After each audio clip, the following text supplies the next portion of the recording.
After 70, many people quietly wonder, how much time do I really have left? But what if the answer isn't written in a medical file or decided by genetics? What if your daily habits, the small things you do without thinking, are quietly shaping how long as seen and how well you live? In this video, we'll walk through 6 powerful signs that often point to a longer, healthier and more independent life after 70. These signs aren't vague guesses. They're grounded in real stories from people just like you, older adults in America, who found ways to stay mentally sharp, emotionally resilient, physically mobile, and full of purpose. Whether you're 60, 70, or beyond, this isn't just about adding years to your life. It's about bringing life back into your years, with clarity, courage, and connection. These aren't just tips, they're daily practices for healthy aging, backed by elder wisdom and lived experience. So if you're serious about protecting your health, independence, and peace of mind, stay with me. Like this video if you're ready to take control of your future. Subscribe for more empowering insights on aging well. And comment 0 below if you're watching and ready to begin. Sign 1. Independence in daily tasks. Mrs. Elaine lives in a small brick house just outside Columbus, Ohio. She's 76, widowed, and prefers her own company most days. If you walk by her front yard on a Thursday morning, you'll likely see her in gardening gloves watering the roses she planted decades ago. Inside, her kitchen smells of cinnamon rolls she bakes for her neighbors every Sunday after church. She doesn't do any of this to impress anyone. She simply believes in taking care of herself. Her bills are paid on time. Her pills are neatly lined up in a weekly organizer. And every Monday she calls her doctor's office to confirm her next checkup. No one reminds her. No one needs to. Independence, for Elaine, isn't just a convenience. It's a form of quiet dignity. This is what we call a powerful sign of longevity, independence in daily tasks. It means you can take care of your basic needs, not out of stubbornness but from capability. And this matters more than most people realize. The ability to cook, clean, shop, or manage appointments on your own is deeply tied to your physical function, your cognitive health, and your emotional stability.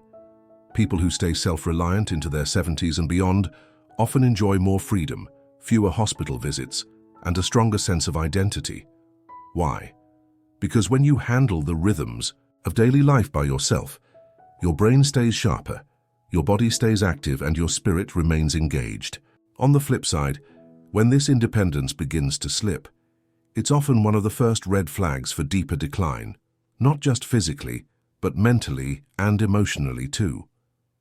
That's why maintaining your ability to do small, ordinary things, like choosing your clothes or preparing breakfast, isn't small at all. It's a foundation for living well. So what can you do today? Start by identifying one task you might have been letting others do for you, even though you're still capable. Maybe it's folding your laundry, setting your own medication reminders, or walking to the corner store. Then, make it yours again. Do it with intention. It doesn't have to be perfect. What matters is momentum. And if you struggle with some parts, adapt. Use tools, lists, or reminders. The point isn't to prove something to others. It's to stay in tune with yourself. Mrs. Elaine once said, "The more I do for myself, the more I feel like I'm still me." That simple truth holds a deep kind of wisdom, because real independence after 70 isn't loud. It's lived, quietly, repeatedly, purposefully. If this sign speaks to you, type 1 in the comments and share one daily task you're proud to still do for yourself. Sign 2. Social connections. Mr. Henry is 80 and lives in a quiet neighborhood in Northern California. He's the kind of man who doesn't speak unless he has something worth saying. Every Thursday afternoon, you'll find him walking to the town library with a cloth bag in hand. Inside are 2 books he's returning, and one he's halfway through. But the real reason he goes isn't for the books, it's for the people. At the back of the library, tucked between the fiction shelves and a faded community board, is a long table where the book club meets. Henry never misses it. He listens more than he talks, but when he speaks, everyone leans in. After the session, he chats with the younger members about their lives, asks questions and remembers their names. And on Sunday nights, his screen glows with the familiar faces of his grandchildren on FaceTime. He jokes, he listens, he laughs, sometimes more than they do. He says these calls make him feel like he's still in the current of life. That's what we call a vital sign of longevity, social connection. And it's not just about being friendly or outgoing, it's about staying emotionally anchored to something beyond yourself. People who nurture regular social ties, whether with family, friends, church groups, or neighbors, tend to feel more fulfilled, less isolated, and more mentally sharp. And there's more. Staying connected actually helps your immune system, reduces the risk of depression, and can lower the chances of cognitive decline. Loneliness, especially in older adults, isn't just a sad feeling, it's dangerous. It weakens the body, clouds the mind, and makes every illness harder to fight. That's why building or rebuilding your circle isn't a luxury. It's a protective habit. And you don't need to be the life of the party to get there. Start small, call someone you haven't spoken to in a while, ask a neighbor about their garden, join a group at your local library or community center, even if you just listen at first. Reach out even when you feel unsure. Connection doesn't need to be loud to be life-giving. It needs to be real and it needs to be regular. One conversation a week can make the next 10 years feel more alive. When I asked Mr. Henry what keeps him going, he smiled and said, "People. People keep me going." There's something beautifully simple about that, because as long as you have a voice, a story, and a heart that listens, it's never too late to belong. If this sign speaks to you, type 2 in the comments and share who you plan to reconnect with this week. Sign 3. Sense of purpose. Every Wednesday morning in a small Texas town, long before the sun gets too high, Mrs. Doris opens the back door of her local church. She's 84 and walks with a careful but steady step, her tote bag full of soup ingredients and handwritten notes. By 8 a.m., she's standing over a bubbling pot in the kitchen, sleeves rolled, stirring and humming. She's not paid. No one expects her to show up. But she does, week after week, preparing warm meals for the homeless with a quiet devotion that makes others feel seen. Once the meals are packed, she sits down and writes 1 or 2 cards to members of the congregation who are ill or grieving. No templates, just her own words, her own hand, her own heart. When asked why she keeps doing it, her answer is always the same. As long as I can help someone, I'm not done yet. That's what we call a profound sign of longevity, a sense of purpose. Having something that calls you forward each day, even something small, has a measurable impact on health and happiness in later years. Purpose isn't just a spiritual idea, it's a biological force. Seniors with a strong sense of purpose often show greater resilience to illness, faster recovery from surgery, and better emotional balance. It doesn't have to be dramatic. It can be taking care of a garden, volunteering, mentoring someone younger, or even feeding the birds outside your window because it gives you peace. What matters is that the activity connects you to something larger than yourself, to service, creation, or legacy. Without purpose, the days blur. The will to move, to laugh, to engage starts to thin, and with that thinning comes physical decline, mental dullness, and emotional fatigue. But when you live for something, even something quiet, it gives structure to your time, meaning to your actions, and strength to your spirit. If you feel like your purpose has slipped away over the years, it's okay. Start again, gently. Ask yourself, what do I still care about? Who can I still help? What can I make, give, or tend to? Maybe it's a neighbor who needs checking in. Maybe it's a recipe you want to teach your grandchild. Purpose doesn't come in headlines, it lives in habits, and it grows every time you give it light. Mrs. Doris may not say much about herself, but every letter she writes, every ladle she serves, says something powerful. Life after 80 isn't about waiting. It's about showing up. If this reminder speaks to your heart, type 3 in the comments and share one thing, big or small, that still gives you a reason to begin each day. Sign 4. Physical mobility. Every morning just after sunrise, Mr. Don steps out onto the wooden path behind his condo in Clearwater, Florida. At 73, he doesn't move quickly, but he moves with rhythm, a kind of practiced ease that comes from years of consistency. His walk takes him down the beach where the tide is low and the breeze is gentle. Some mornings he nods to familiar faces. Other times, he walks alone with his thoughts. By 9 a.m., he's back home, stretching lightly, sipping black coffee, and texting a few pickleball buddies about their next game. He plays 3 times a week, not for competition, but for connection, for laughter, for the joy of movement. He always insists on taking the stairs. He carries his groceries himself, even when the bag is heavy. He says, "If I stop moving, I'll start disappearing." This is what we call a foundational sign of longevity, physical mobility. When your body keeps moving, so does your independence. And mobility isn't just about exercise routines or gym memberships. It's about being able to walk steadily, stand without help, bend to tie your shoes, and lift your arms to reach the top shelf. These simple actions are often overlooked until they're lost. Maintaining movement after 70 is one of the clearest indicators of how well your body is aging. Muscles, joints, bones, and balance all stay stronger when we use them daily.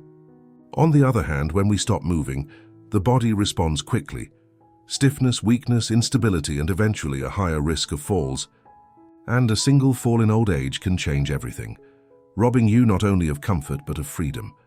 So what can you do if movement has become harder lately? Start gently, but don't stop.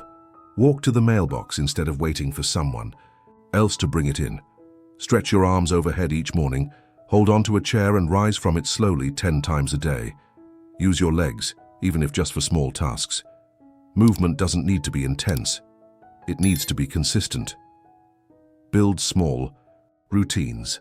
Make it as regular as brushing your teeth. And most of all, don't let fear of slowing down become an excuse to stop altogether.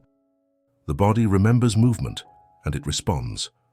Mr. Don once told his grandson, "You don't have to move fast, you just have to keep showing up."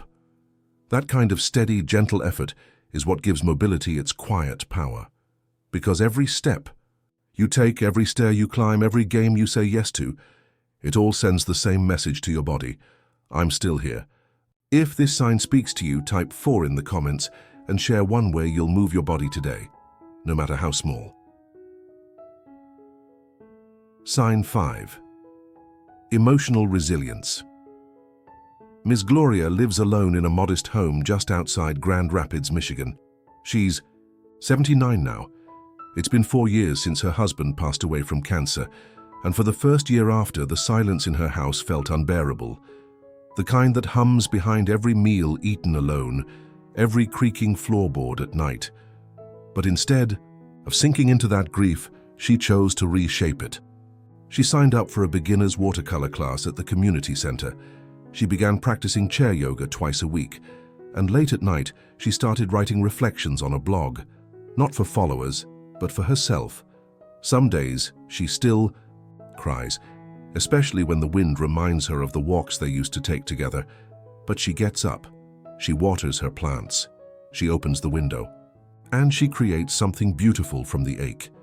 That's what we call emotional resilience, the ability to face loss, sadness, or change, and still find ways to keep going. It's one of the most telling signs of long-term health after 70, and perhaps the most underestimated, because pain doesn't end with age. In fact, for many older adults, pain becomes a more frequent visitor. Whether it's the death of a spouse, the loss of physical ability, or even the disconnection from a faster-moving world. But what separates those who fade from those who flourish isn't the absence of sorrow. It's the willingness to stay open to life anyway. Emotional resilience strengthens the heart, regulates blood pressure, and protects mental clarity. It keeps us grounded during moments that could otherwise shatter us. Without it, stress compounds, health deteriorates, hope dims. But when we tend to our grief instead of avoiding it, when we build rituals of joy alongside our mourning, we begin to heal and even grow. So how do you build emotional resilience? You don't need to climb mountains. You need to start where you are. A short daily walk, writing in a journal, talking to a trusted friend, trying something new even if it scares you. Let your feelings in. But don't let them stay alone. Turn them into stories, movements, prayers, or paint. Healing isn't loud. It happens slowly, like leaves turning gold before winter. Ms. Gloria once shared, "I thought strength meant not crying.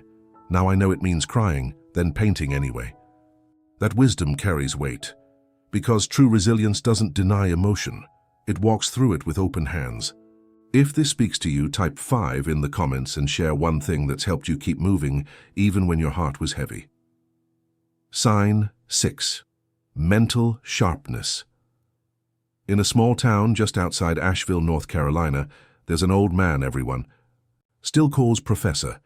His name is Samuel and he's 86 years old. Once a college professor of cultural anthropology, he no longer lectures in packed halls, but he hasn't stopped teaching. Every Thursday afternoon, he gathers 3 or 4 neighbors, some in their 60s, some much younger, at his porch table under the shade of a maple tree. With worn notebooks and tea mugs in hand, they talk about everything from African folklore to modern ethics. In the evenings, Samuel studies Japanese through a language app, not because he plans to visit, but because he wants to understand how another culture thinks. His bookshelf is a living thing, always growing, always marked up. His memory is sharp, his opinions sharper, and when he listens, he does it with the attention of someone who still sees the world as new. That, right. There is one of the most powerful signs of longevity: mental sharpness, the ability to stay mentally engaged, to think clearly, learn actively, and remember deeply. Mental clarity isn't something you lose automatically with age. It fades when it stops being exercised. Just like a muscle, your brain needs challenge, stimulation, and new patterns to stay agile. For older adults, keeping the mind sharp protects more than memory. It reduces the risk of dementia, lowers the chances of depression, and enhances decision-making. When your mind is active, your sense of self stays intact. You feel useful, connected, and present. But when you allow passivity to set in, hours of passive screen time, long stretches of routine with no mental effort, the mind begins to dull. It's not about intelligence. It's about intention. And that intention makes all the difference. So, what can you do to protect your mental sharpness? Start by feeding your curiosity. Read books, yes, but also listen to stories from younger people. Try writing down your memories. Learn a new recipe or skill. Do puzzles, play games that make you think, or teach someone else something you've mastered. If technology intimidates you, ask for help, and then keep using it. The brain loves novelty. Even changing your route on a daily walk can light up new neural paths. The goal isn't to be a genius. It's to stay engaged with life. Professor Samuel once said, "As long as my mind is curious, I know I'm still alive." And he meant it. Because mental sharpness is not just about remembering the past, it's about still wanting to understand the future. If this sign speaks to you, type 6 in the comments and share one way you're keeping your mind curious today. Growing older isn't about losing who you are. It's about learning how to live more deeply with what still matters. Today we've explored 6 quiet but powerful signs that often point to a longer, more meaningful life after 70. Staying independent, connected, purposeful, mobile, emotionally resilient, and mentally sharp. These aren't distant goals. They're daily choices built slowly, kindly, even when life feels heavy. The truth is, you don't need to do everything at once. You just need to begin. One habit, one conversation, one small act of self-respect each day. With time, they create a kind of strength that doesn't shout, it simply lasts. If any of these stories reminded you of your own life or inspired you to change one thing, I'd love to hear it. Share your thoughts, your struggles, or what's helped you most in the comments below. Your experience could guide someone else, and sometimes knowing we're not alone is the first step toward healing with dignity.